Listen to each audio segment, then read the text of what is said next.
सफारती सतह पर भारत को एक और हजीमत का सामना। भारतीय वज़ीर-ए-आज़म नरेंद्र मोदी अमेरिकी सदर ट्रंप की तवज्जो हासिल करने के लिए लॉबिंग फर्म हायर करना पड़ गई। भारतीय सहाफ़ी राजू पारोलकर ने इंकशाफ किया है कि मोदी की सोशल मीडिया पोस्ट को सदर ट्रंप तक पहुंचाने के लिए $18 लाख खर्च किए गए, जबकि भारतीय वज़ीर ख़ारजा जयशंकर को भी अमेरिकी हममनसब तक रसाई न होने का इंकशाफ हुआ।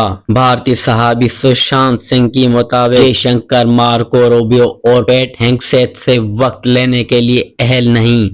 भारतीय सफारतखाना मुलाकात के लिए लॉबिंग फर्म की खिदमत हासिल करता रहा। सहाफ़ी राजू पारोलकर का कहना है कि मोदी यकतरफा बयानात के आदी हैं। 11 वर्षों में एक प्रेस कॉन्फ्रेंस तक न कर सके। गुज़िश्ता रोज खुद अमेरिकी सदर ट्रंप ने भी तस्दीक की थी और मीडिया से गुफ्तगू में ट्रंप ने कहा था, मोदी को पता है मैं नाराज हूं, इसलिए वो मुझे खुश करना चाहते हैं।